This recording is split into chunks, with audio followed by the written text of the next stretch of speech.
Dr. Zakir Abdul Karim Naik, who is presently the Secretary General of the Islamic Research Foundation in Bombay. Dr. Abdul Karim, as you can observe, is quite a young man, nearly 29 years old, but Alhamdulillah is quite energetic and has sacrificed his career as a doctor only to serve humanity. I wouldn't want to take much more of your time. I now present Dr. Zakir Abdul Karim Naik.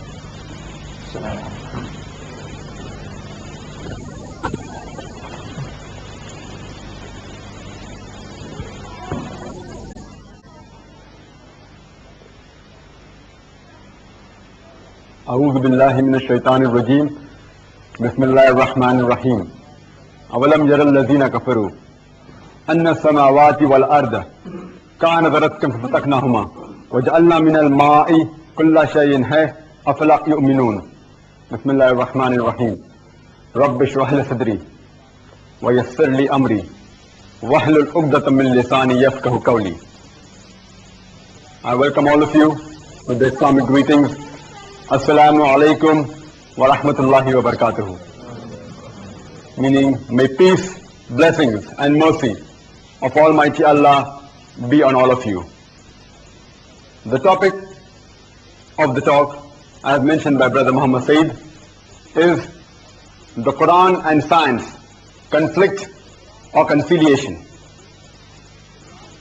The Quran happens to be the last and final revelation of Allah subhanahu wa ta'ala, which was revealed to the last and final messenger, Muhammad, may peace be upon him, as a mercy to the whole of mankind. For any book to claim that it is the word of God, for any scripture to claim that it is a revelation from Allah subhanahu wa ta'ala, it has to stand the test of time. It has to prove itself to be the word of God in all the ages. Previously, in the olden age, it was the age of miracles, the age of Mawjuzah.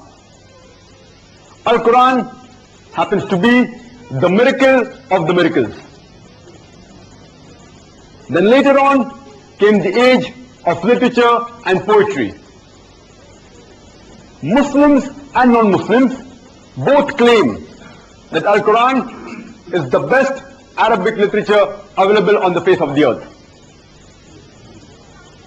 And there is a challenge given in the Holy Quran in Surah Baqarah, chapter number 2, verse number 23 and 24, which says, وَإِن كُنْتُمْ فِي رَيْبٍ مِّمَّا نَزَّلْنَا عَلَى عَبْدِنَا, and if you are in doubt as what we have revealed to our servant Prophet Muhammad, may peace be upon him, from time to time, فَأْتُوا بِسُورَةٍ مِّن مِثْلِهِ, then produce a surah like it.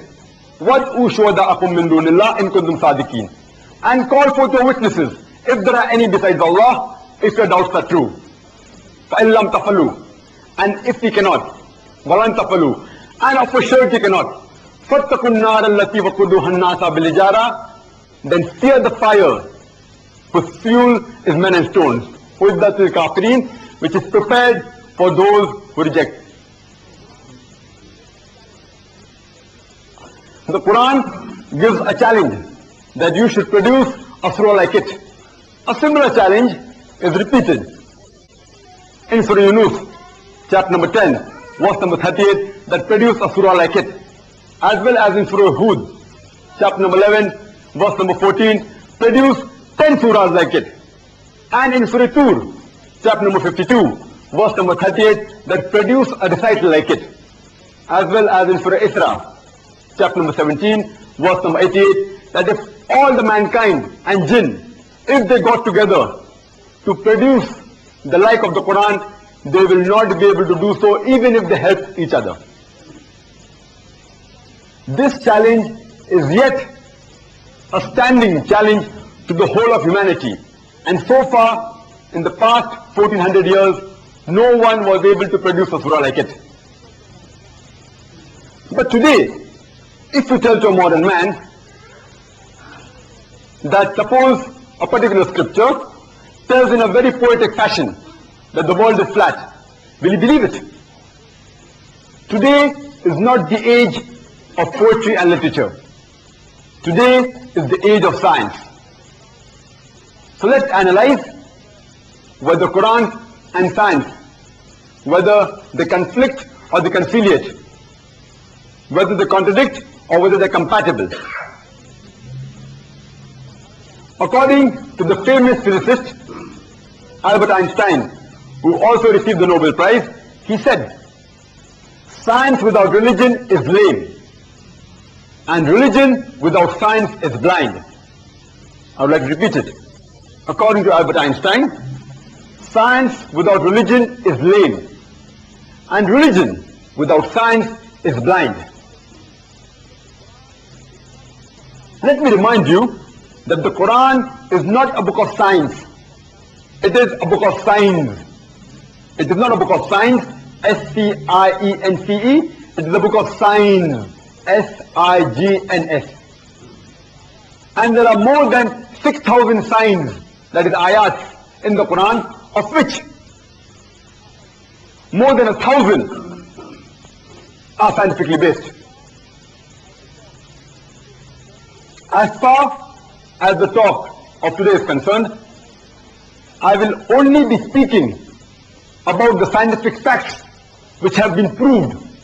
I won't be speaking about hypotheses and theories, because as you may be knowing, many a times science has taken new turns, which I will give a few examples during the course of my talk. Today I will only be speaking about the scientific facts which have been proved to be 100% sure. Then a non-Muslim who does not have much knowledge about Islam, when he examines the Quran, he does not find in it what he expects to find. He thinks that as the Quran is a very old book, revealed 1,400 years ago, it will be having matter which is outdated. And since it was revealed in the deserts of Arabia, it will be mainly talking about the desert life. The Quran does speak about desert life, but it also speaks about the life at sea. There was one of a Muslim brother who lived in Canada, in Toronto, who gave the Holy Quran to a non-Muslim friend who was a Marine, who was a sailor, who knew nothing about Islam. That non-Muslim sailor, he read the Quran with enthusiasm. And after he completed it, he returned it back to the Muslim friend and said that I believe that the Prophet Muhammad, may peace be upon him, he was a sailor, because the Quran describes the storm in the ocean with very accurate details, which can only be described by a person who himself has been at sea. So the Muslim brother replied, no, Prophet Muhammad, may peace be upon him, he led his complete life in the desert. On verifying, that non-Muslim was so impressed, he said, this book can only be a divine revelation, and he accepted Islam. For that non-Muslim, that one word was sufficient for him to accept Islam. Some people may require 10 verses. Some may require approximately 100 signs. Some people, even if 1,000 signs are given, they will not accept the truth. So let's analyze whether the Quran and science, whether they conflict or they conciliate. Firstly, I'd like to speak about astronomy. In 1973, a couple of non-Muslim scientists, they got the Nobel Prize for describing the creation of the universe, and they called it the Big Bang Theory. According to the Big Bang Theory, initially there was one mass, the primary nebula. Later on, there was an explosion which gave rise to galaxies, which later formed planets, stars, sun, moon, including our earth. The similar thing is mentioned in the Quran in a nutshell. And I start my talk by quoting an ayah from the Quran, from Surah Al-Anbiya, chapter number 21, verse number 30, which says, أَوَلَمْ يَرَ الَّذِينَ كَفَرُوا. Do not the unbelievers see, أَنَّ السَّمَاوَاتِ وَالْأَرْضَ كَانَتْ رَتْقًا فَفَتَقْنَاهُمَا. That the heavens and the earth, they were joined together and we closed them asunder. This verse of the Quran was revealed 1400 years ago, and it describes the Big Bang theory in a nutshell. Imagine, the Quran speaks about the Big Bang theory 1400 years ago.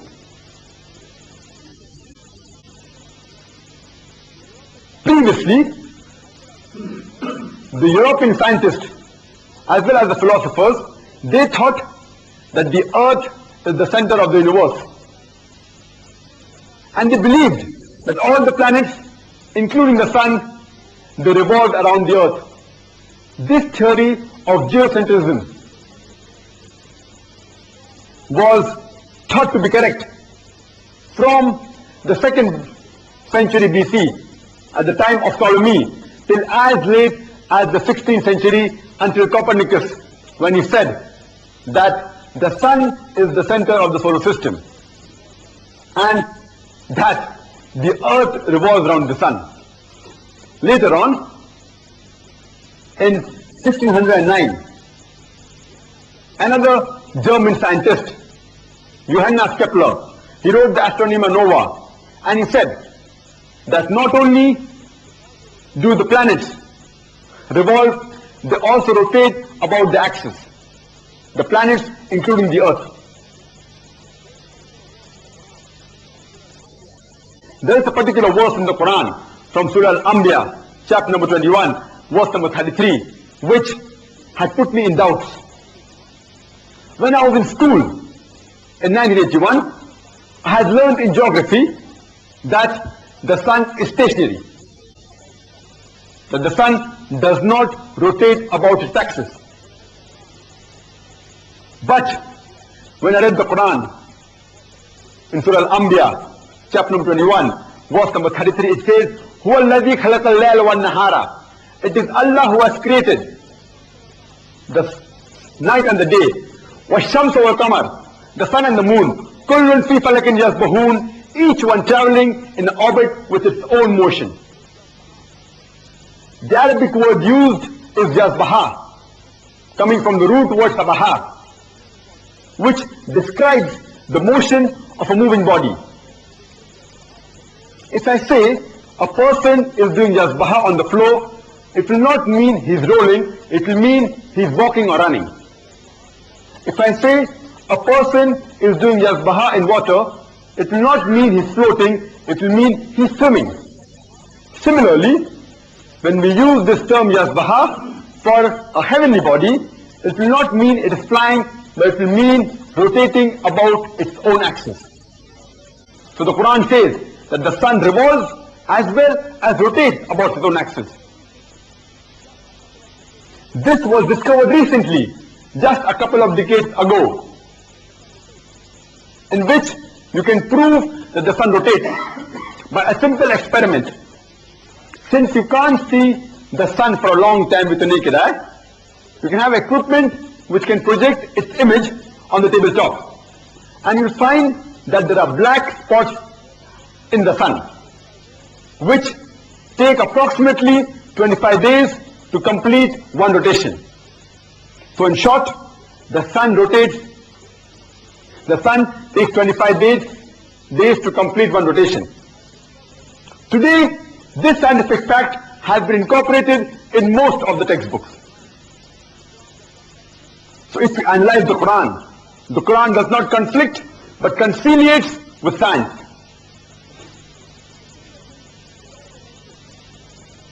The similar thing is also mentioned in Surah Yasin, chapter number 36, verse number 40. كُلٌّ فِي فَلَكٍ يَسْبَحُونَ, each one traveling in an orbit with its own motion.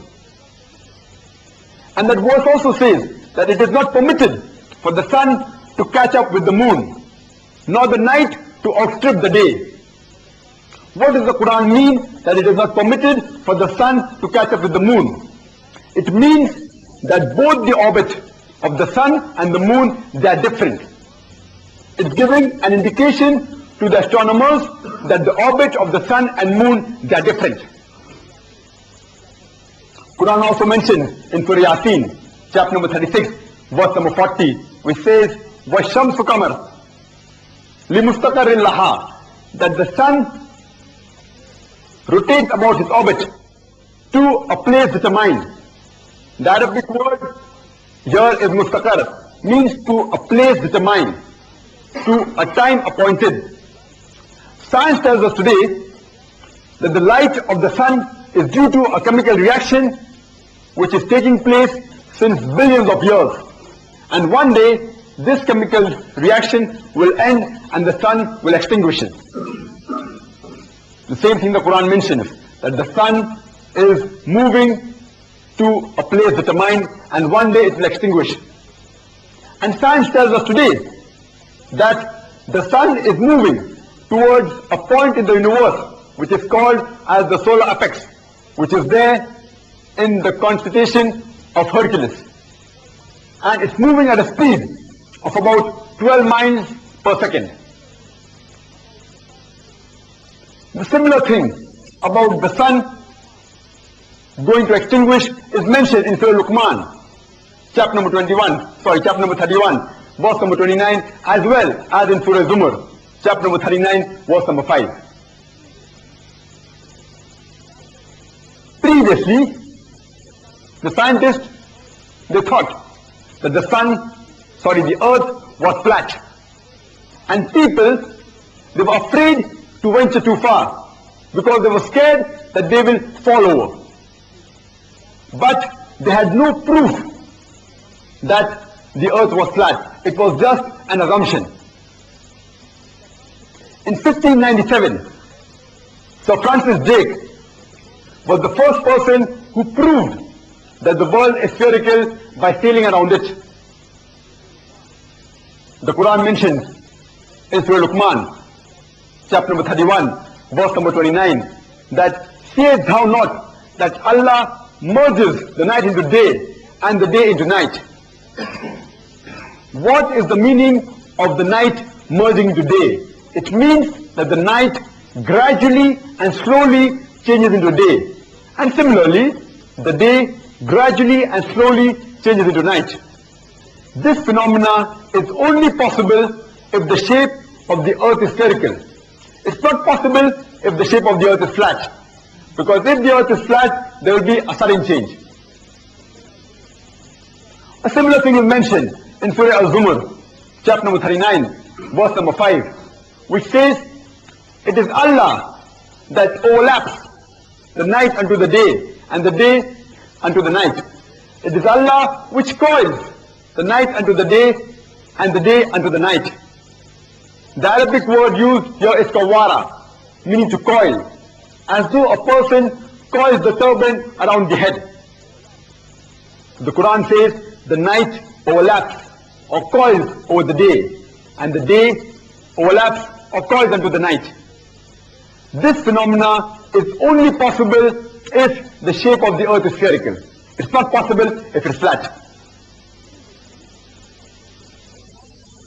Previously, we thought that the light of the moon was its own light. But now, after science is advanced, we know that the light of the moon is not its own light, but it's a reflected light. If you read the Quran, the Arabic word for the sun is Shams. It's referred to as Siraj, means a blazing lamp, or Bahaj, means a torch. The sun is referred to as Siraj or Bahaj. And the Arabic word for moon is Qamar. It's referred to as Noor, means reflection of light, or as Munir, meaning borrowed light. This is mentioned in Surah Furqan, chapter number 25, verse number 61. It is Allah who has made the constellation, and He has placed therein the sun as a torch, and the moon which has borrowed light. But if you refer to the Bible, In Genesis, chapter number 1, it says that God created two bodies of light, the sun and the moon, both having their own light. The sun was referred to as the greater body of light which governed the day, and the moon as the lesser body of light which governed the night. But the Quran differs. It says the light of the sun is its own light and the light of the moon is reflected light. No place in the Quran is the sun referred to as Nur or Munir, and neither is the moon referred as Siraj or Wahad. And the Arabic word for star in the Quran is Najm. It's referred to as Thaqib. The light, as it pierces through the darkness, it consumes itself by the time it reaches the earth. The Quran also mentions that we have created the sky as a protected ceiling. Today science tells us that the atmosphere we have, it acts as a filter and prevents the short waves such as X-rays and ultraviolet rays from entering into the surface of the earth. And because of this atmosphere, that's the reason that life is able to sustain itself on the earth. Otherwise, life will not exist on this earth. And the Quran mentions, we have created the sky as a protected ceiling.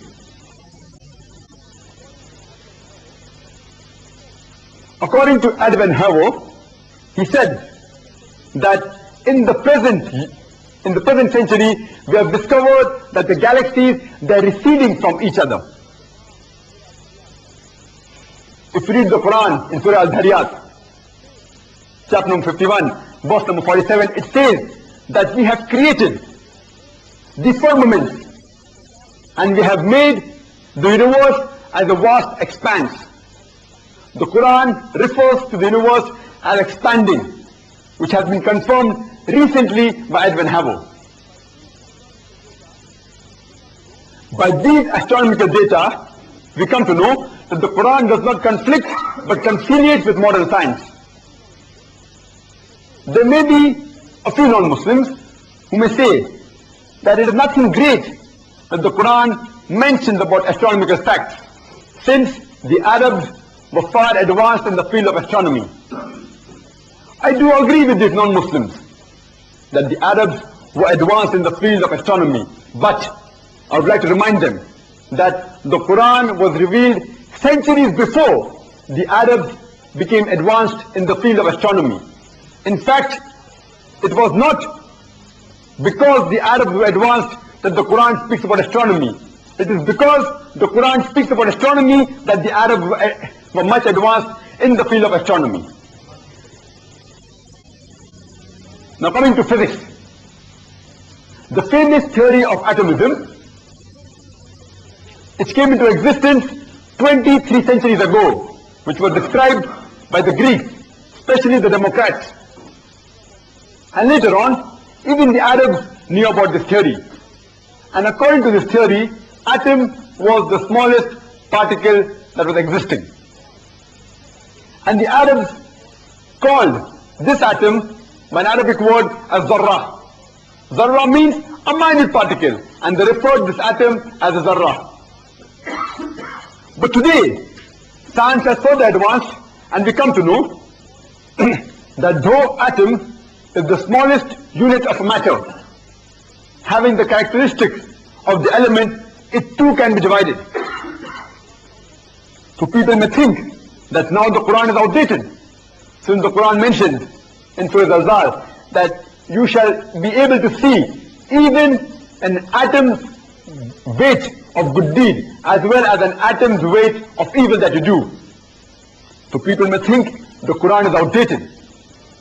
But if you read Surah Sabah, chapter number 34, verse number 3, it says that when the unbelievers say that the hour of judgment will not come, tell them, it will surely come by the will of Allah subhanahu wa ta'ala, who has the knowledge of the unseen and has the knowledge of everything as minute as the atom which is there in the heaven or the earth, and even things which are lesser or greater than the atom. So Quran mentions that there are things lesser than the atom. So Quran is not outdated, it is most up to date.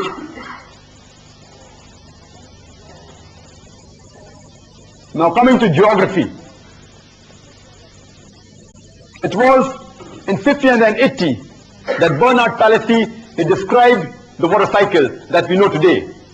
And according to him, the water evaporated from the oceans and it forms clouds. These clouds traveled and later condensed and they rose and they fell as rain. And this rainwater went into the ground and later on drained into the ocean. And this cycle was repeated. Previously, in the 7th century, according to Fay of Miletus, he described that the vapors, the spray of the ocean, they were thrust into the interior of the land which fell as rain. And later on, whatever water that was there present in the land as lakes and seas was due to the thrust of the wind on the ocean. And this water returned into the oceans by a secret passage which was called the abyss. And at the time of the Plato, it was referred as Tartarus. This theory has been proved to be wrong today. But even in as late as the 17th century, people believed in the Descartes theory. As well as in the 19th century, people believed in the Aristotle theory that water collected in the mountain caverns which fed the lakes and seas. But today we know that the water that's present in the lake and the river is due to the rainwater. It's described in the Quran in a nutshell in Surah Zumar, chapter number 39, verse number 21, which says that it is Allah which sends down water from the skies and makes it to soak in the cracks of the ground and causes sown field of different colors to grow. This verse describes the water cycle in a nutshell.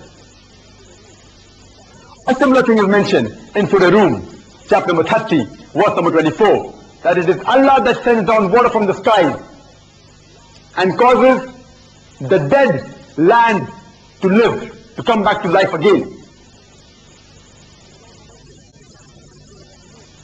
It is also mentioned in Surah Mu'minun, chapter number 23, verse number 18, that it is Allah who sends down water from the sky and we make it to store into the ground and we can make it to drain. Again, if you refer to Surah Hijr, chapter number 15, verse number 22, it says that we cause fecundating winds, we cause impregnating winds, and then let water fall from the sky. The Arabic word used here is rawaki, which is the plural of laki, coming from the root word lakaha, which means to impregnate or to fecundate. What is the meaning of the word impregnate? It means that the pollen that's there in the air, it impregnates the cloud and causes the rain to fall. And the other meaning can also be that the clouds, they join together and they combine and cause condensation which causes rainfall.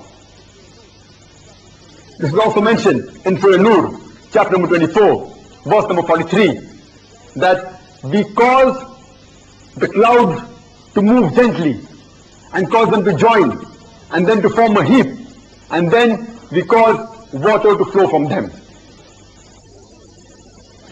The same verse, Surah Nur, chapter number 24, verse number 43, also says that we cause rain to fall from mountain clouds. Now today, if we go in the aeroplane and we see down, we will see that the clouds appear as mountains. After the science is advanced, we come to know that the Quran does not conflict but conciliates with science. Now coming to the field of geology. According to the recent advances made in the field of geology, we come to know about a phenomena called as folding, which gives rise to the mountain ranges that we have today. the earth that we live on, the surface is solid. But the deeper layers, it is hot and fluid, which is not hospitable for any living life. According to the phenomenon of folding, the mountain ranges, they give stability to the earth. The radius of the earth is 3,750 miles. But the surface, the earth's crust, is only about 1 to 10 miles in thickness, which is very thin. That's the reason the earth can shake. And this mountain ranges act as pegs, as tent pegs, and prevent the surface of the earth from shaking. This thing is mentioned in Surah Naba, chapter number 78, verse number 6 and 7, that we have made the earth as an expanse, وَالْجِبَالَ أَوْتَادًا, and the mountain as pegs, as stakes. The Arabic word awtad means pegs or stakes. So the Quran mentions that the mountains we have made as pegs.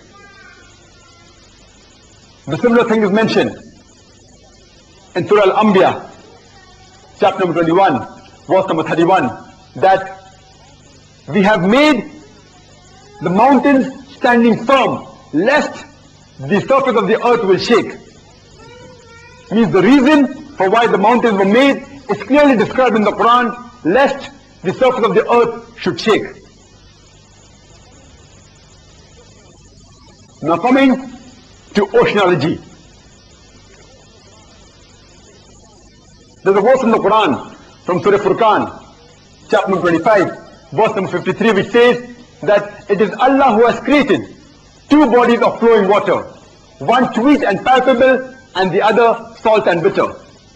And He has created a barrier between them, a partition which is forbidden to be transgressed.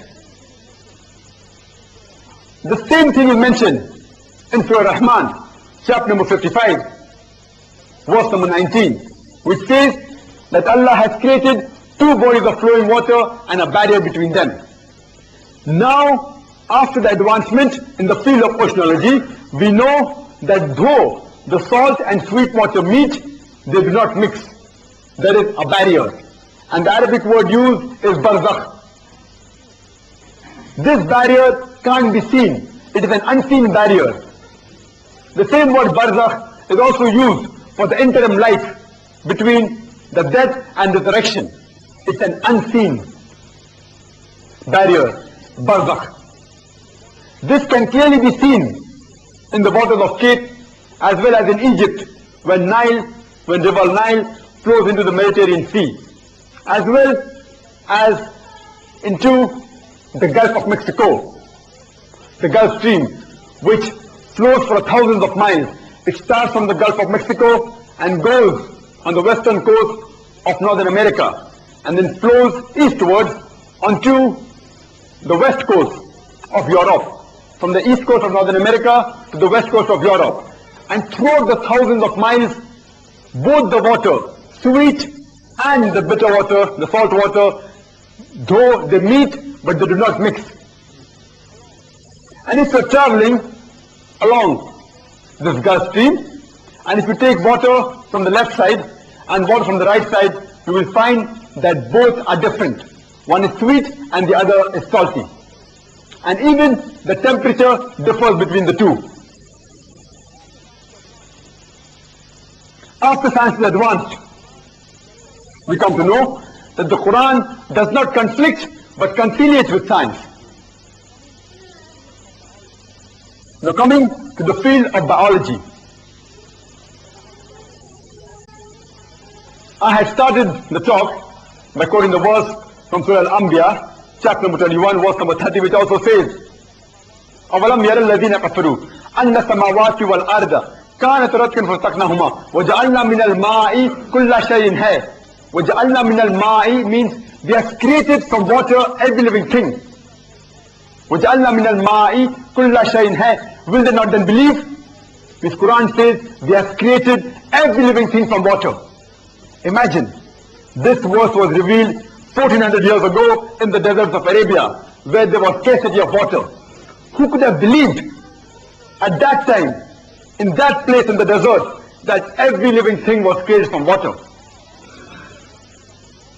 Now, after science has advanced, we come to know that cytoplasm, which is the major substance of the cell, consists of 80% of water. And every living creature consists of 50 to 90% of water. If you read the Quran, in Surah Nur, chapter number 24, verse number 45 says, we have created every animal from water. And in Surah Nur, chapter number 24, verse number 54, it says, we have created every human being from water. Coming to the field of biology, later on to botany. In botany we learn that the plants have sex. Previously we did not know that the plants had male and female. Recently we have come to know in botany that the plants have got specific sexes, male and female. And even those plants which are unisex, they have distinct characteristics of male and female.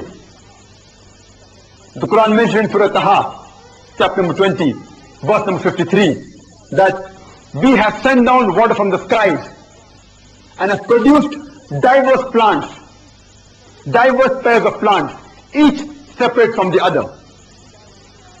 The Quran says that we have created the plants in pairs. And in Surah Ra'd, chapter number 13, verse number 3, it says, we have created the fruits in pairs, 2 and 2. Means even the fruits have got sexes, male and female. And if you read Surah Al-Dhariyat, chapter number 51, verse number 49, it says, we have created everything in pairs. We have created everything in pairs. Not only the animal life, the plant life, and the fruit life, and the human life, everything. It can also refer to a phenomena as electricity. Today we know that electricity has got a negative and a positive charge. That means they are created in pairs. And Surah Yasin, chapter number 36, verse number 36 says that they are created in pairs everything what the earth produces, including the humankind, and everything what they don't know. Means besides all the other things created in pairs, even the thing which the human being does not know, Allah subhanahu wa ta'ala has created in pairs. In the field of zoology, we have come to know that the birds and the animals, they live in communities. They live together. This description is given in Surah An'am, chapter number 6, verse number 38. That Allah has created everything that walks on the earth, all the animals, including the beings that fly with wings, to form as community, to live as communities. This verse has been proved recently by science. If you read Surah Nahl, chapter number 16, verse number 68 and 69, it says that we have taught the bees to build its cells in hills, on trees, and in human habitations, and to eat of what the earth produces. And we have taught the bee to find the path of thy Lord with skills. Today, after science has advanced, we know that whenever a bee finds a new flower or a new garden, it goes and describes the way how to find the new garden or the flower to its fellow bee by the flapping of its wings. This can only be proved by a very sophisticated method of photography, that the bee transmits and shows the map and the path to its fellow being by the flapping of its wings. And the same verse, Surah Nahl, chapter number 16, verse number 68 and 69, says that the bees go out to collect food, And the gender used here is first rookie. It's the female gender. The Quran mentions that the female bee are the worker bees. But previously we thought that it was the male bee which used to go out and do the work. If you would have read the play of Shakespeare, Henry IV, in it says that the male bee are the soldier bee and they report to the king bee. Today we come to know that it is the female bee which are the worker bee and they report to the queen bee, not the king bee. So the Quran, the gender which the Quran uses is the female gender, first rookie. Again, if you read in Surah Ankabut, chapter number 29, verse number 41, it says that for those who take for protectors besides Allah, they are like the spiders. The spiders build for itself a home, and verily, the house of the spider is very fragile. The Quran, besides referring to the people, those who take for protectors besides Allah, like the spider, besides describing the physical nature of the house of the spider, that is the web, as being fragile and delicate, it also refers to the nature of the spider, the family of the spider, in which many a time the female spider kills the male spider. Besides the physical nature of the house being delicate, even the relationship between the male and the female spider is very delicate.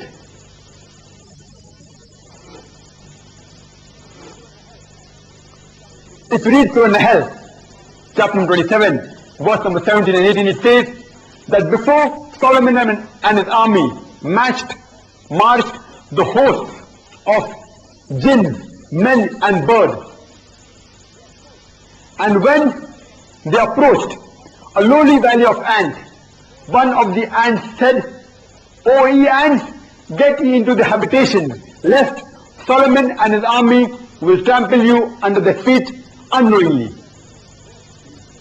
If you would have read this particular verse a few years ago, you may have thought that it is a fairy tale book in which the ants are speaking to each other. It may be a mythology in which the ants are speaking to one another. Today, after the advancement of science, we know that the animal or the insect which has a lifestyle closest to the human being is the ant. In Surah Nahl, chapter number 16, verse number 69, that from the belly of the bee we give you a drink of varying colors in which there is a healing for mankind. The Quran mentions that in the honey there is a healing for mankind. Today we know that the honey has got mild antiseptic property.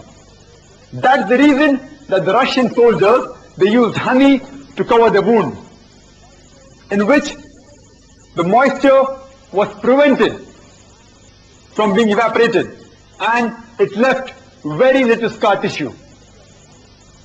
And due to the density of the honey, fungus and bacteria could not grow in that wound.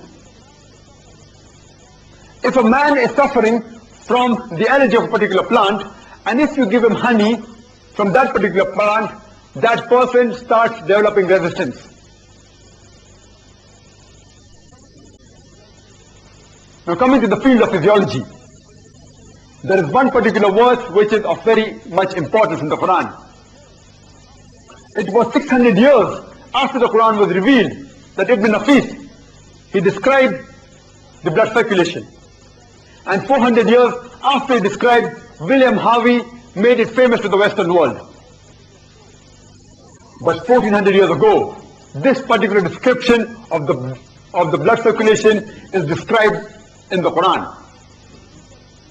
In short, the food that we eat, it enters into the intestine, and from the intestine it is absorbed into the bloodstream via a complex media, most probably through the liver.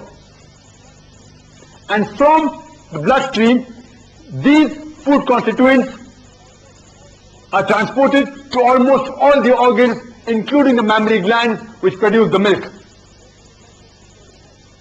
The same thing is mentioned in Surah Nahl, chapter number 16, verse number 66. That verily in the cattle is a lesson for you. We give you for drink. We give you to drink from within the bodies, which is coming from the conjunction of the constituent of the intestine and blood, milk which is pure and pleasant. This verse of the Quran describes the blood circulation and the production of milk in a nutshell. Imagine, this was mentioned 1400 years ago. Quran also mentions in Surah Mu'minun, chapter number 23, verse number 21, that in the cattle there is an instructive sign for you. We give you a drink from within the bodies, and many are the multiple benefits, and of their meat you can eat. The Quran describes the production of milk in a nutshell 1400 years ago. Now in the field of embryology, there were a few Arabs who collected all the data which the Quran mentioned about embryology and followed the instruction of the Quran, which says, if you are in doubt, ask the person who knows. So they took all the matter on embryology and presented it to Professor Keith Moore, who happens to be the head and chairman of the Department of Embryology in the University of Toronto in Canada. And he happens to be one of the highest authority in the field of embryology. And they asked him that whatever the Quran speaks about embryology, is it compatible with the latest discoveries in embryology? Professor Keith Moore had all the verses translated, and he examined them, and he said that most of the matter which the Quran speaks about embryology is 100% perfect. But there is a few data in the Quran which I cannot comment whether it is true or false, because I myself do not know about it. And one of these were the verses from the Quran, from Surah Al-Alaq, chapter 96, verse number 1 and 2, which says, Iqra bismi rabbika alladhi khalaq, khalaq al-insana min alaq. Read, recite, proclaim in the name of thy Lord who created man from something which clings, a leech-like substance. So Professor Keith Moore said, I do not know whether the embryo in the initial stages looks like a leech or not. So he went back in his laboratory, and under a very powerful microscope, he examined the initial stage of an embryo and compared it with a photograph of a leech. And he was shocked at the striking resemblance of the two. Later on, Professor Keith Moore, whatever additional knowledge he acquired from the Quran and from the Hadith, he added into his book, The Developing Human. And he revised his old edition and wrote the third edition. And he got the award for the best medical book written in that year by a single author. And this book was later on translated into several languages of the world. If you refer to the Quran, it is mentioned in Surah Tariq, chapter number 86, verse number 5 and 7, that does not man know from what he is created? He is created from a drop emitted from a space between the vertebral column, that's the backbone, and the ribs. Today, after the advancement of embryology, we know that the gonad of the human being, that's the testicle and the ovaries, initially in the embryonic stages, they evolved from the same space as the kidney, that is the space between the vertebral column and the 11th and 12th rib. And later on, these ovary and testes, they descend. In the female, the ovary descends into the true pelvis, and in the males, the testes through the inguinal canal descends to the scrotum. And even in the adult life, the blood supply, the nerve supply, and the lymphatic drainage is yet from the same space. from the space between the vertebral column and the 11th and the 12th ribs. The Quran says that in Surah Hajj, chapter 22, verse number 5, and Surah Mu'minun, chapter 23, verse number 14, that man is created from a nutfah, from a minute quantity of liquid. What is the meaning of nutfah? Nutfah means a very minute quantity of liquid, similar to the trickle that when you empty a cup, the small minute quantity that remains in the cup is called as a nutfah. It's a very minute quantity. Today we come to know that only one sperm is enough to fertilize the ovum. In a normal emission, 300 million sperms are emitted, of which only one is sufficient to fertilize the ovum. Means the minute quantity required is 1 upon 300 millionth, and percentage wise it is 0.000000003. 0.8003. Such a minute quantity is required for the fertilization of the ovum, and the Quran refers to it as nutfah. Again in the Quran, in Surah Insan, chapter 76, verse number 2, it says, لَقَدْ خَلَقْنَا الْإِنسَانَ مِنْ نُطْفَةٍ أَمْسَاجٍ, that man is created from a minute quantity of mingled liquid. What does the Quran mean by mingled liquids? Means besides the spermatic fluid, even the prostatic fluid helps and facilitates in the movement of the sperm. That's why the Quran refers to it as the mingled liquid, as the mingled fluid. In the field of genetics, we have come to know today that it is mainly the sperm which is responsible for the sex of the child. The sex of the child is determined by the 23rd pair of chromosomes. If it's XX, it is a female. If it's XY, it's a male. The Quran says in Surah Najm, chapter 53, verse number 45 and 46, that we have created man from a minute quantity of liquid, coming forth from the male. The Arabic word used is tumna, which refers to a male. It can't refer to a female. The Arabic word tumna means gushing forth from a male. A minute quantity of liquid which gushes forth from a male. The Quran says it is the male fluid, it is the sperm which is responsible for the sex of the child. Similar thing is mentioned in Surah Qiyamah, chapter 75, verse number 37 and 39, that we have created man from a minute quantity of sperm and made him into something which clings, and then into a chewed-like lump, and then gave it sex, male and female. The Quran says, Nutfatin Maniyan, means a minute quantity of sperm is responsible for the sex of the child. In our Indian societies, we normally have the mother-in-laws that when they want a son, and when the daughter-in-law gives birth to a female child, they normally blame the daughter-in-law. It actually depends upon Allah subhanahu wa ta'ala whether the child is a male or female. But if you have to blame someone, you have to blame the father, not the mother.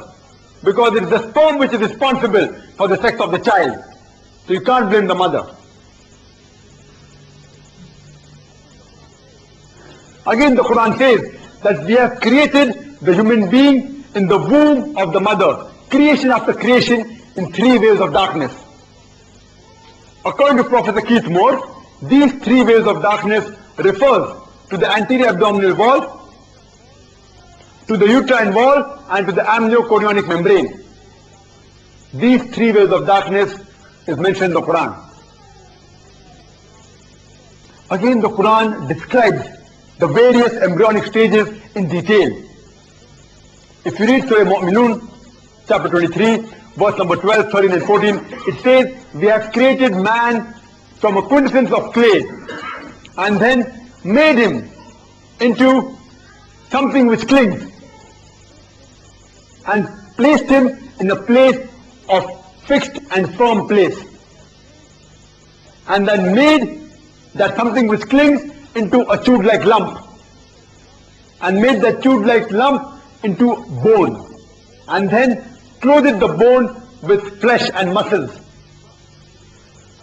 Allah is the best of creators. This verses of the Quran describe the embryonic stages in detail. Besides saying that the human being is created from a nutfa, from a minute quantity of liquid, it says it is placed in a place which is firm and secure. The Arabic word is qarar makin, a safe place. Today science tells us that the fetus is protected behind by the vertebral column and the posterior muscles. Besides, it's also protected by the amniochorionic membrane, that is amniotic sac, as well as the amniotic fluid.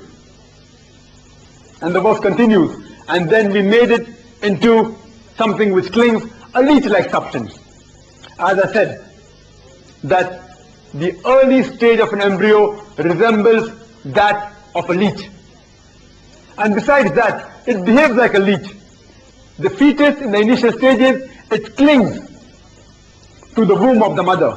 It behaves like a leech. It clings to the womb of the mother. And the verse continues, and then we fashion it into a chewed-like lump. Professor Keith Moore, he took a plasticine and shaped it into the early stage of embryo and bit it between his teeth to resemble a mudghah, a chewed-like lump.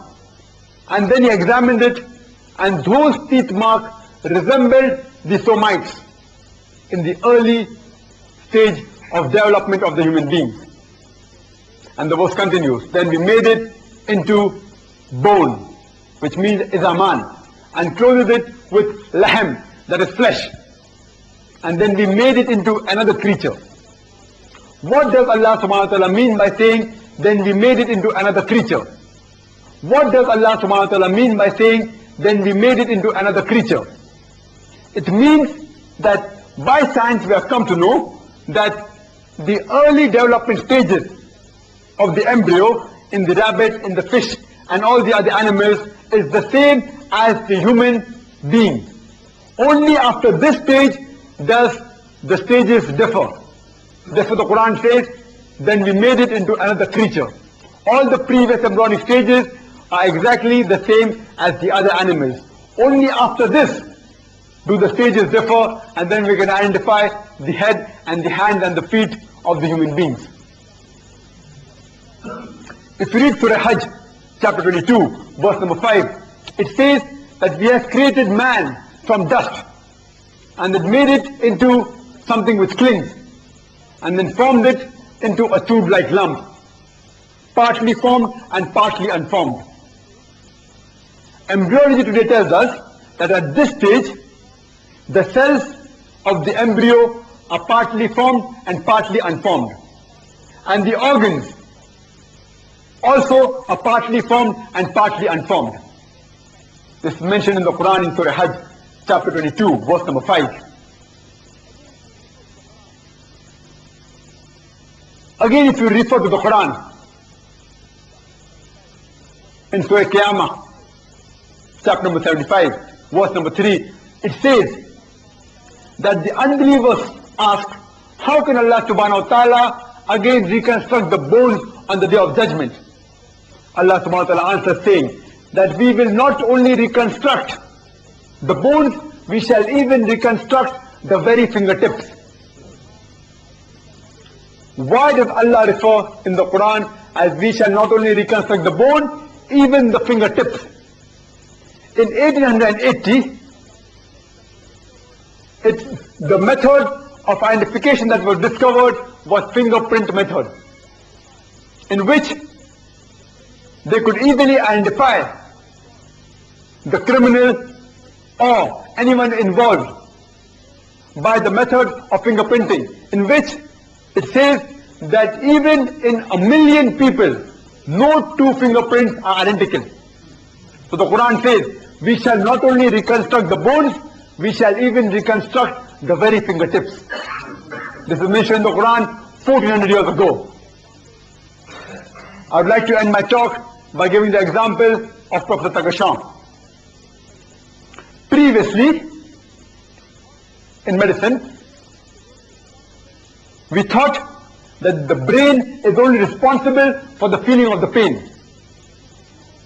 But today we know that it is even the pain receptors that are present in the skin which is responsible for the feeling of pain. That's the reason when any person suffering from any burn injury comes to a doctor, the doctor takes a pin and he presses into the burn. If the patient feels pain, the doctor is happy. That means the pain receptors are intact and it's a superficial burn. If the patient does not feel pain, it means that the pain receptors have been destroyed and it's a deep burn. There's a verse in the Quran from Surah Nisa, chapter 4, verse number 56, which says that as to those who reject our signs, we shall cast them in the hellfire, and as often as the skins are roasted, we shall replace them with new skin so that they shall feel the pain. The Quran says that we shall replace the skin so that they shall feel the pain. It means that even the skin is responsible for the feeling of the pain. Professor Takoshan, who comes from Thailand and who spent a great deal of time in the field of pain receptors, when he was shown this verse, he could not believe that the Quran mentions this thing 1400 years ago. Afterward, later verifying with the Quran and in confirmation with Prophet Keithmore, he was satisfied that the Quran mentions about the pain receptors 1400 years ago. He was so impressed that in the conference which was being held in Cairo on the scientific science of the Quran and Sunnah, he accepted Islam in the conference and said, Ashhadu an la ilaha illallah wa ashhadu anna Muhammad Rasulullah. That I bear witness that there is no God but Allah and Prophet Muhammad, may peace be upon him, is the messenger of Allah. Wa akhir da'wana alhamdulillahi rabbil alameen. Now if there are any questions on the topic, or if you require any clarification on the subject of Quran and modern science, conflict or conciliation, then you're most welcome to pose it. Any questions or any clarification or any doubts regarding the topic of Quran and modern science, conflict or conciliation? So the question that while I was describing the verse of the Quran, Surah Mu'minun, chapter 23, verse number 12 to 14, I said that human being is created from alaq. It's also mentioned in Surah Alaq, chapter 96, verse number 1 and 2. Brother wants to know, what is this leech? The leech is a sort of an insect which you find it is black in color. It is long and oval and it's called as a bloodsucker. And when it gets attached to the skin, it sucks the blood. And it's very difficult to remove it. So the Quran says that in the initial stages, the embryo looks like a leech. And when you observe the shape of the initial stage of the embryo, it resembles that of a leech. And besides the shape resembling that of a leech, even it behaves like a leech, it clings. The fetus in the womb of the mother clings to the uterus in the same fashion as a leech clings to the human body. Hope that answers the question. The brother has asked me a question that when the child is in the mother's womb, does the hearing come first or the sight? Since I had to end the talk very early, I did not mention many scientific points mentioned in the Quran. If you read the Quran in Surah Sajda, chapter number 32, verse number 9, it says, it is Allah who gives the hearing, the sight, and understanding and feeling. Similar thing is mentioned in Surah Insan, chapter 76, verse number 2. It is Allah which gives the hearing and sight. So Quran says, first comes the hearing, then comes the sight. By medical knowledge we come to know today that the ear is the first sense that comes in the embryo, in the fetus of the human being. And by the 5th month of pregnancy, the ear is developed. And the eye splits open by the 7th month of pregnancy. So Quran confirms with the medical knowledge we have today. First comes the hearing, then comes the sight. Hope that answers the question. Yes, from the sister side, any questions?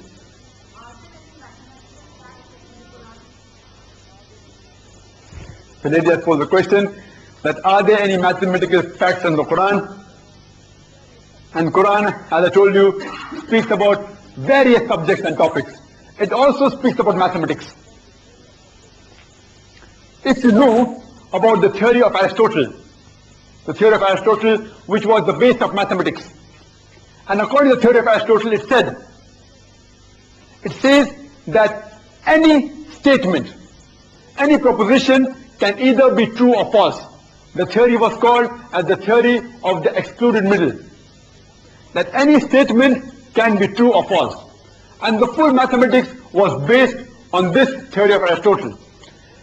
Just a couple of 100 years ago, one particular person posed the question, what if this particular statement of Aristotle itself is false? As he said, any statement can be true or false, even this statement can be false. So the whole theory had fallen apart, and mathematics had fallen apart. So later on, they came upon a consensus that whenever a word is used, it can either be mentioned or the meaning can be used. I'd like to give a few examples. That a word, it can either be used as a meaning or just as a mentioning. I'll give you an example. If I say that Akbar is a small child, Akbar is a small child. Here, I'm mentioning the word, it's a proper noun. I'm not using the meaning. But if someone knows Arabic, he will say, Akbar does not mean small, it means great. So here when I use the word Akbar, I'm only mentioning it. I'm not using its meaning. Therefore, Akbar is a small child is correct. But the moment I take the meaning, it becomes false. Because Akbar does not mean small, it means great. I'd like to give you another example. If I say that 3 comes before 4, does anybody have objection out here? No one has objection. 3 comes before 4. By the meaning, no one will have objection. But if a person is skeptical, he may take objection and tell me that if you see in the dictionary, 3 comes after 4 because T comes after F. So you're proved wrong. So here we are talking about mentioning of the word, not the meaning. When a person says 3 comes after 4, he's talking about mentioning, not the meaning. Meaning-wise, no one will have objection that 3 comes before 4. So in the same fashion, there's a verse in the Quran which says, أَفَلَا يَتَدَبَّرُونَ الْقُرْآنَ وَلَوْ كَانَ مِنْ عِنْدِ غَيْرِ اللَّهِ لَوَجَدُوا فِيهِ اخْتِلَافًا كَثِيرًا. It's from Surah Nisa, chapter 4, verse number 82, which says that أَفَلَا يَتَدَبَّرُونَ الْقُرْآنَ, they do not consider the Quran with care. Had it been from anyone besides Allah, there would have been contradictions, there would have been discrepancies in the Quran. And it's a challenge that no one can take out any contradiction in the Quran. Can anyone take out? Alhamdulillah, no one can take out. But if a skeptical person comes, he will tell you that I can show you a contradiction in the Quran. You say, where? So he will say, open Surah Nisa, chapter number 4, verse number 82, the word contradiction is mentioned there. That means there is a contradiction in the Quran. But analyze the word carefully. The Quran says, do not they consider the Quran with care. Had it been from anyone besides Allah, there would have been many contradictions. And if we analyze the full Quran, the word contradiction has been only mentioned once. So again you are safe. The Quran does not trip itself. It says many contradictions and the word contradiction is only mentioned once. But again the skeptical person will say, okay, I agree with you, contradiction is mentioned only once. But the Quran says, do not they consider the Quran with care. Had it been from anyone other than Allah, there would have been many contradictions. The word many contradiction is there in the Quran. Therefore it is not from Allah. So again you're trapped. But Allah subhanahu wa ta'ala was very careful when He revealed the Quran. Now if we analyze, the theory of vice versa is not always true. I'd like to give an example. If I say that all the people living in Durban are South Africans, no one has objection to that. But the vice versa is not true. All South Africans do not live in Durban. When I say all people living in Durban are South Africans, the vice versa need not be true. All South Africans need not live in Durban. In the same fashion, when the Quran says Do they not consider the Quran with care? Had it been from anyone besides Allah, there would have been contradictions. Just because the Quran says if it's not from Allah, there have been contradictions, the vice versa need not be true. Just because there are contradictions, it need not mean that it's from anyone besides Allah. I know it's a bit confusing. This particular explanation is confusing. I will give you a simple example from the Quran. The Quran mentions Surah Mu'minun, chapter 23, verse number 1 and 2, that all the believers are humble in prayers. Means all those who are true believers, they're humble in prayers. But now somebody will tell me that I know a person who prays 5 times a day, but still he cheats and he robs, etc. The Quran says all true believers are humble in prayers. The Quran does not say all those humble in prayer are true believers. If the Quran would have mentioned that all those who humble themselves in prayer are true believers, then the Quran would have been proved false. So Allah subhanahu wa ta'ala has taken care how to reveal the Quran. I'd like to give you several examples. There are several examples we can give on mathematics. I'll just give you a few more. If you read the Quran in Surah Al-Imran, chapter number 3, verse number 59, which says that as the similitude of Jesus, the similitude of Jesus is same as Adam. إِنَّ مَثَلَ عِيسَى عِنْدَ اللَّهِ كَمَثَلَ آدَمَ خَلَقَ مِنْ تُرَابٍ ثُمَّ قَالَ لَهُ كُنْ فَيَكُونُ. That the similitude of Jesus in front of Adam is the same. He was created from dust and said, Kun fayakun, be, and it was. Meaning wise, there is no objection.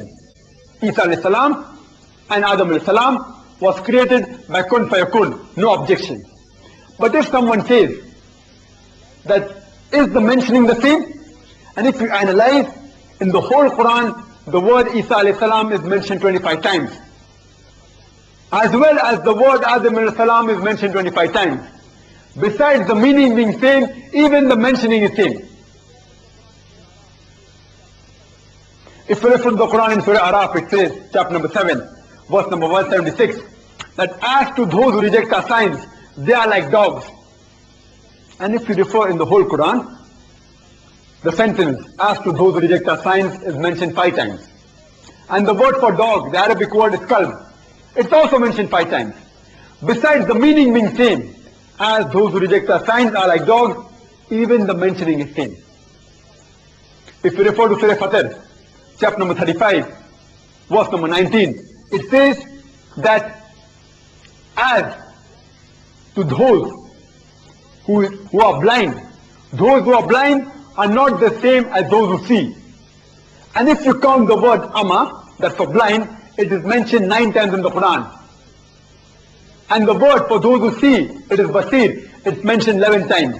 Besides the meaning being same, that the blind is not the same as those who see, even the counting, the mentioning in the Quran is not the same. One is 9 and one is 11. And the verse continues in verse number 20 of chapter number 35, it says that the depths of darkness, that the word zulumat, is not the same as light, that is nur. And if you count, zulumat has been mentioned in the Quran 23 times, besides the meaning being same. And the word nur has been mentioned 24 times in the Quran. And besides the meaning being same, even the mentioning is same. So the Quran is very carefully, it has been mathematically coded. And the wonder of the Quran is, besides the mentioning being same, I quoted a verse from the Quran from Surah Imran, chapter number 3, verse number 59, that inna masala Isa inda Allahi ka masala Adam khalaqa min turab thumma qala kun fayakun. That besides in the whole Quran, the word Isa alayhi salam being mentioned 25 times and Adam alayhi salam being mentioned the same 25 times, even if you refer from the starting of the Quran till Surah Imran, chapter number 3, verse number 59, Isa alayhi salam is mentioned 7th time. And even the word Adam alayhi salam from Surah Fatiha till Surah Imran, chapter number 3, verse number 59 is mentioned the 7th time. Besides the total mentioning in the Quran being the same, even and that particular verse, from the starting till that particular verse, it is the same. So no one can even change the order. No one can change the order, because the moment you change the order, the mathematical code will be broken. Hope this answers the question, that the Quran also speaks about mathematics.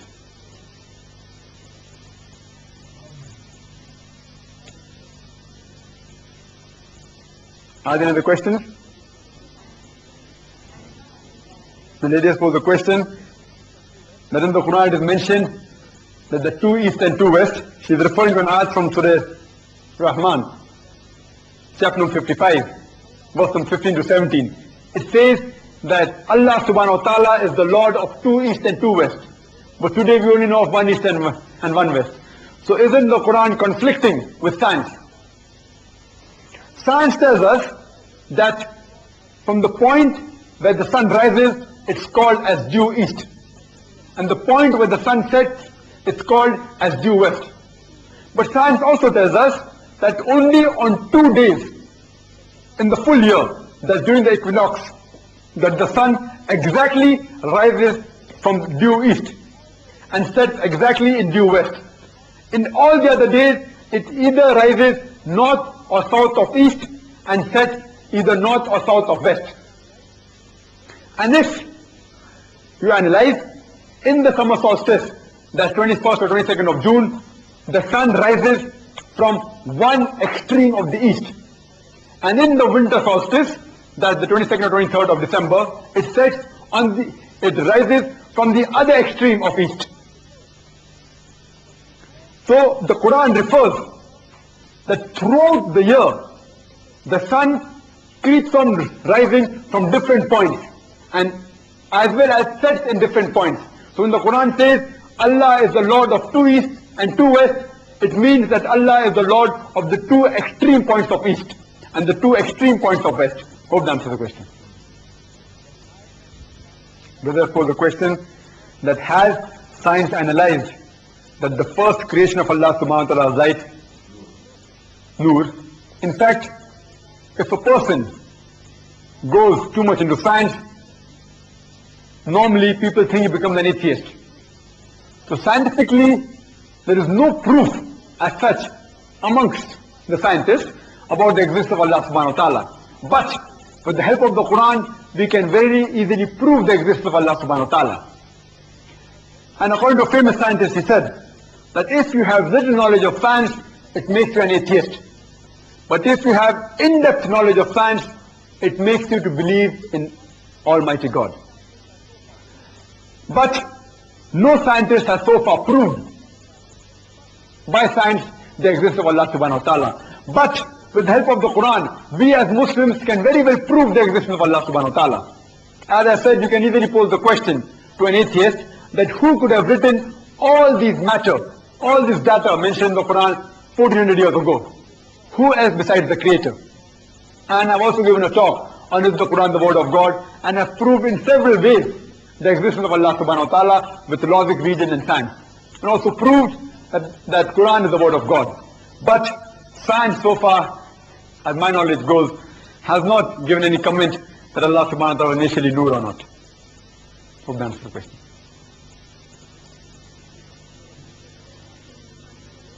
I believe the sisters are more interested in science than the brothers. They ask more questions. The sisters pose the question that how can you prove regarding Darwin's theory? Because according to Darwin's theory, man was created from ape. And this contradicts with the Quranic philosophy. The Quran says that the first man to be created was Adam alayhi salam, and but naturally was not an ape. So how can we prove, or how can we correlate between the Darwin theory and the Quranic principles? If you analyze the Darwin theory, he wrote his theory in a book called An Origin of Species. And he had traveled to an island called as Calotropis in a ship called as HMS Beagle.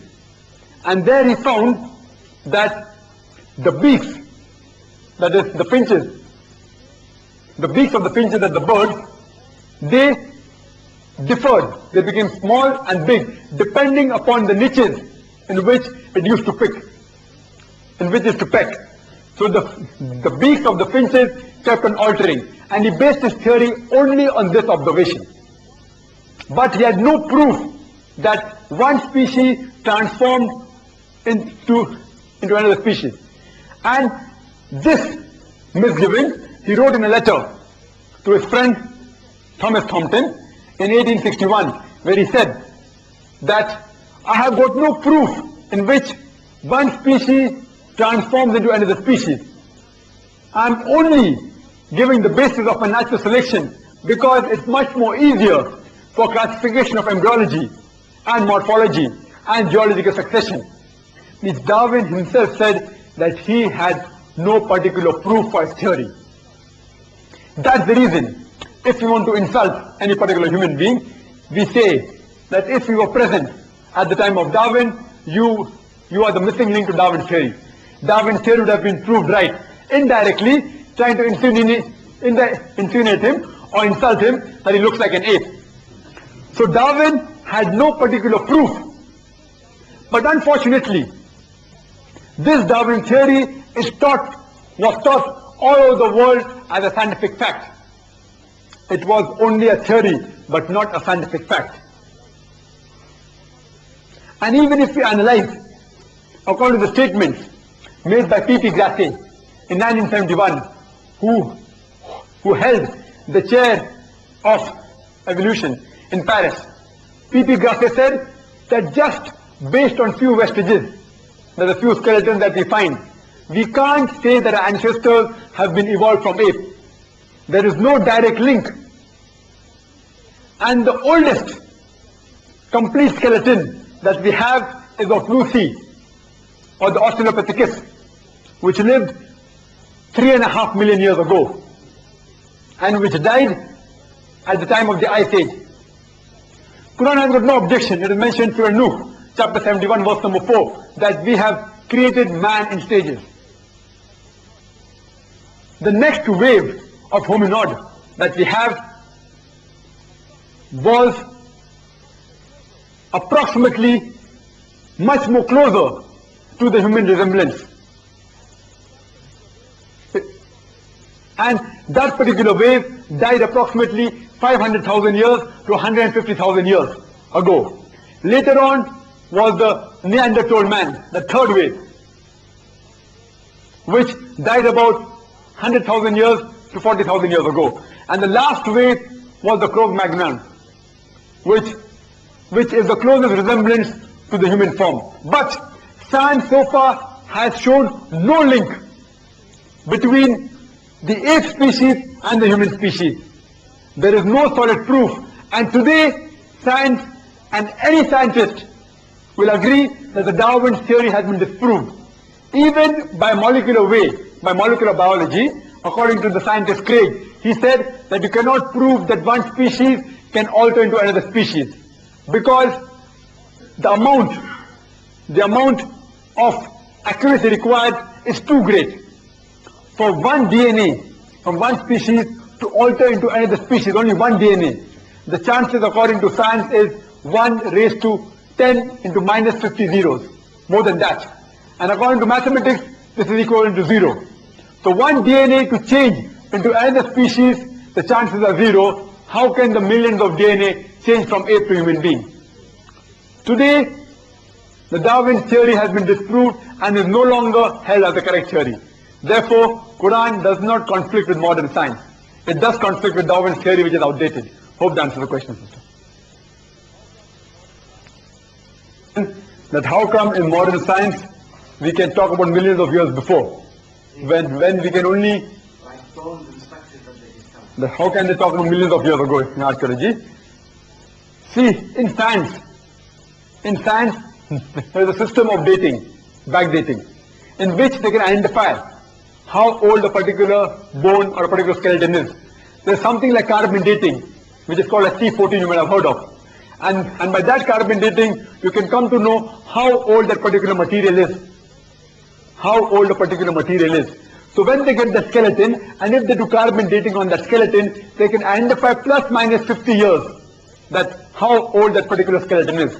So with the help of carbon dating, you can identify how old that particular material is. So that's how science goes as back as 1,000 years, 2,000 years, and so on. Hope that answers the question. My sister, any question on the sister's side?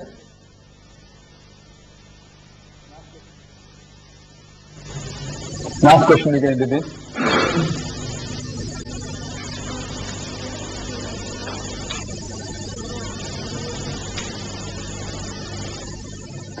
But I can't hear.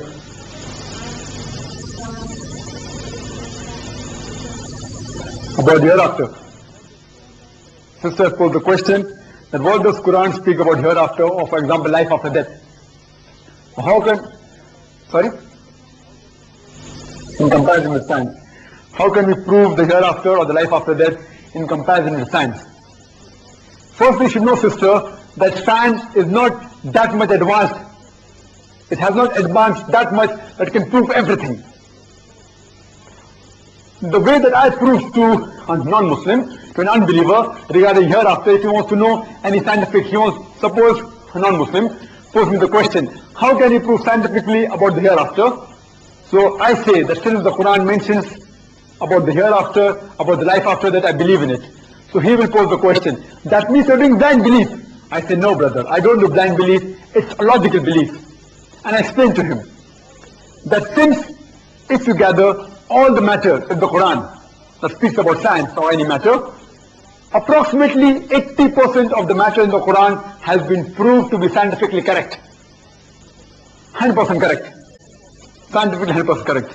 But the remaining 20% of the matter mentioned in the Quran is neither correct and neither wrong. It goes into the ambiguous slot. Because science has not advanced so far. But there's not a single verse in the Quran which can be proved to be scientifically wrong. So 80% you can say for example, is 100% correct, and the remaining 20% is ambiguous. Neither correct, neither wrong. So I would place life after death in this 20% ambiguous slot. But my logic tells me that if 80% of the Quran is 100% correct, and the remaining 20% is ambiguous, neither right, neither wrong, my logic says that even this 20% will be correct. So I am saying life after death is correct on a logical base, not on blind belief. So if 80% is correct, I say that even the remaining 20% will be correct. Unless anyone proves to me one particular verse of the Quran to be scientifically wrong, then can be possible this life after death can also be wrong. But since not a single verse of the Quran can be proved scientifically wrong, I say that logically even this particular aspect is correct. This is one of the ways in which you can prove to the unbeliever that there is life after death. And another way which you can prove that there is life after death is that you ask a simple question to the non-Muslim. That do you consider being dishonest as good or bad? Yes, brother, is it good or bad? Being dishonest is good or is bad. Robbing is good or bad? Bad. Raping a girl is good or bad? Okay. Now the person who's posing me this question, but naturally he's an atheist. Or maybe he believes in God, but he does not believe in the hereafter. So I pose him a simple question. Can you prove to me, can you give me one logical reason why stealing is good or bad? I'm sorry, why it is bad? Can you give me one logical reason why raping a girl is bad? Can you give me, brother? One logical reason only. Why stealing is bad?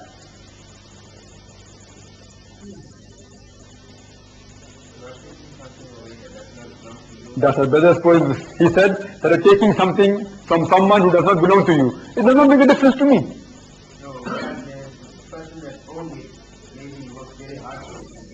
It does not make a difference to me if I'm robbing somebody's money, as long as I'm gaining out of it. Suppose if I rob somebody's wallet, and if I get 1,000 rand, I can have a good luxurious dinner, and I can enjoy life, correct? I'm least bothered whether it is causing harm to the person I'm robbing. Give me one logical reason why it is bad. For me it's not bad. See, I'm gaining because you as a person, you do not believe in God, or you're atheist. Or at least you do not believe in the hereafter. So for me, if even I do not believe in the hereafter, I feel robbing is good. Give me one logical reason why it is bad.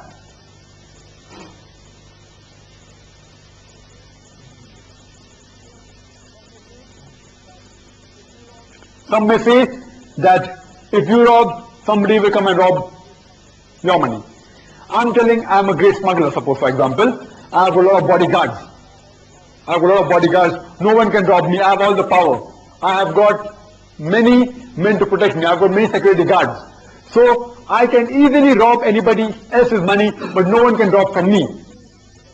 Now I'm saying that robbing is bad. And if you pose me the question, why robbing is bad, I will tell you that even if it benefits you in this world materially, in the hereafter, you will be punished for it. The only logical reason you can give that robbing is bad is that you have to tell him that even if you get away with it in this world, you will be held responsible in the next world. Even if you get away with raping, you may enjoy it. In this world, you can easily play hide and seek with the police. You can dodge the police. If you're caught, you can easily bribe the lawyer. So maybe in this world you'll benefit materially, but surely in the next world you will be held responsible. I want to know that whatever law you have in this world, suppose Hitler incinerated 6 million Jews, what punishment can you give him in this world which is equivalent to his crime? Can you give any punishment, brother? The only punishment that can be equivalent is in the hereafter. So logically, robbing is bad can only be proved if you believe in hereafter. Raping is bad can only be proved if you believe in the hereafter.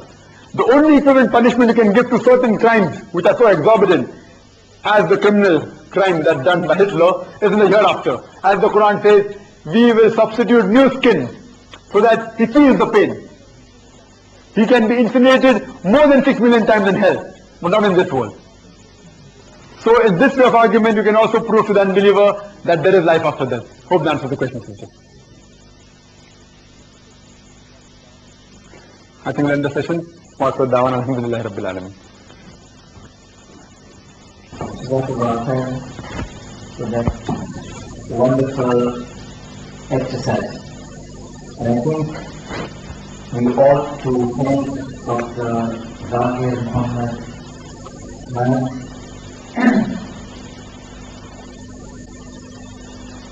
a great deal. In fact, he has actually strengthened our iman. Because philosophically speaking, an action can only be said to be good if the result is good. Or it can only be said to be bad if the result is bad.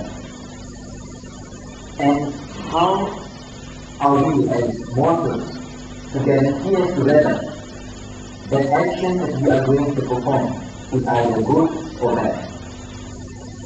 So basically, if we rely on a source who possesses comprehensive knowledge, then of course we can safely say that whatever line of action we take, the result will obviously be a good one. And of course, knowledge of that kind can only be found in the Holy Quran. As the Holy Prophet Muhammad sallallahu ta'ala alayhi wa sallam rightly stated, إِنَّ اللَّهَ يَرْفَعُ بِهَذَا الْكِتَابِ أَقْوَامًا يَدَعُ بِالْآخِرِينَ. That Allah raises men by means of this kitab, and He causes men to fall by means of the same. I should thank one and all for spending a great deal or great amount of your time. This shows that you are really concerned and that you hope for humanity. Once again, Jazakallah khairan, Dr. Zakir Abdul Karim. I will request the chef to come forward for the short dua.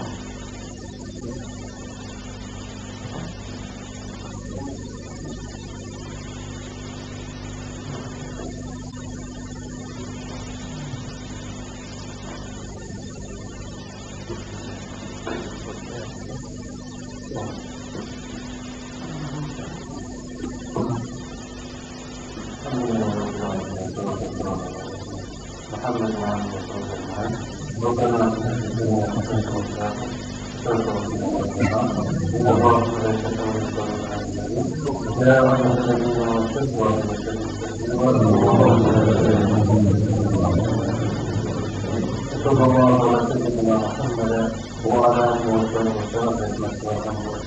وسلم.